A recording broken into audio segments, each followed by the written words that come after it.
welcome you back to Black Site, and tonight we're going to talk about former head coach of the Miami Dolphins, Brian Flores, suing the NFL over systematic racism. First, I would like for you to subscribe to this channel, hit that like button, hit that notification button, but also comment on this video. Brian Flores, who is an excellent coach for the Miami Dolphins, has filed a lawsuit against the NFL for systematic racism. In his complaint, he has made several statements proving that the NFL really doesn't want to hire black head coaches. Brian Flores has shown a text between him and Bill Belichick, which I think is extremely damaging.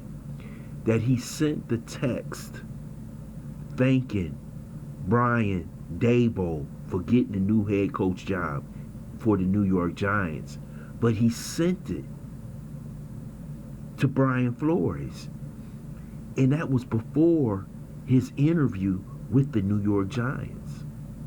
So basically the interview that he was having with the New York Giants was just to fulfill the Rooney Rule. He never was going to get the job. He also talked about fulfilling the Rooney Rule when he had a job interview with the Denver Broncos, and John Elway and other members of the Broncos came in disheveled, basically giving him a Rooney Rule interview. And the Minnesota Vikings, who are basically getting ready to sign Jim Harbaugh. We just saw in Buffalo, they invited T. Martin up for an offensive coordinator interview. But everybody knew they were going to hire quarterback coach Ken Dorsey. We know what's going on in the NFL, and it's been historical. If you look at the head coaching job down in Houston, in which David Culley was hired, he goes 4-12 this year without Deshaun Watson. And his team was competitive at the end of the year, beating the number 1 seed Tennessee Titans at Tennessee and almost beating them in the last game of the season. Everybody knew he had no chance of winning, but he gets fired. And they're ready to hire a new coach. Basically, when black head coaches get jobs, they are set up to fail. How many of them get Aaron Rodgers as their quarterback?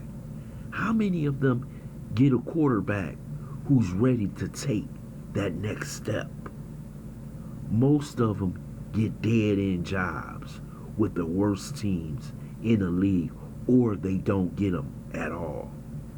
How many black head coaches do you see get a job at 32, 33 years old?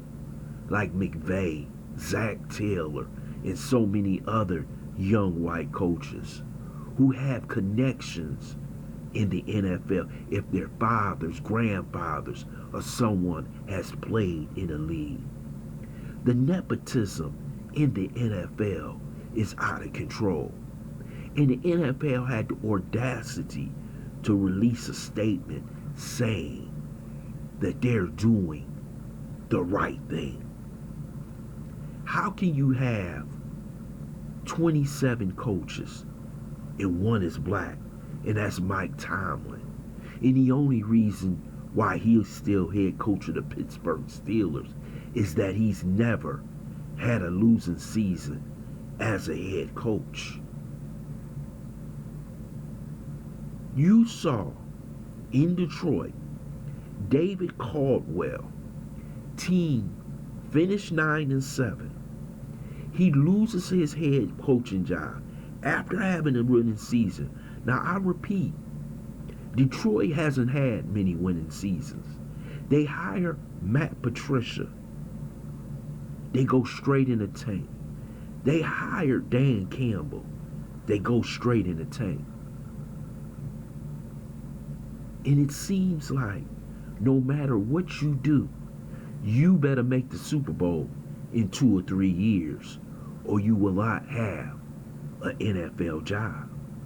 Look and see how long Eric Bieniemy has been seated on the sidelines, offensive coordinator of the Kansas City Chiefs. When they had Alex Smith when they went 13-3, when they had Patrick Mahomes won the Super Bowl, went to the Super Bowl twice, played in the AFC Championship game, and he still doesn't have a job. Byron Leftwich, who helped Tom Brady win the championship in Tampa Bay, still doesn't have a head coaching job. This shows you the blatant racism in the NFL. And most of the jobs seem to be going to young, white, dynamic offensive coordinators. And we see that most of the black offensive coordinators aren't getting the credit that they naturally deserve. The NFL has a serious problem, and it's racism. And I'm glad that a 40-year-old man who has so much life ahead of him, he probably jeopardized his jobs in the NFL to stand up for what's right. He knows what's going on behind the scenes, and so many others do. But he was the one who stood up and stood tall and said Stephen Jones, a owner of an NFL football team, was willing him to pay him $100,000 to lose football games. But he refused to do it because his job is a leader of men. His job is to lead men who play so hard, who sacrifice their bodies to win football games. And he proved it this year. He could have went into the tank at 1-7, but his team won 8 games in a row. They went 9-1 down the stretch, 8-1 down the stretch, to finish 9-8 this season. That shows you what type of man Brian Flores truly is. The man has integrity, pride, all the things that you wish to have in a coach that's leading men. But right now, he's leading something bigger. He's leading a movement against this league who has systematically practiced racism. I want to thank you for listening to Black Site. I hope you subscribe to this channel, smash that like button, but also share this video.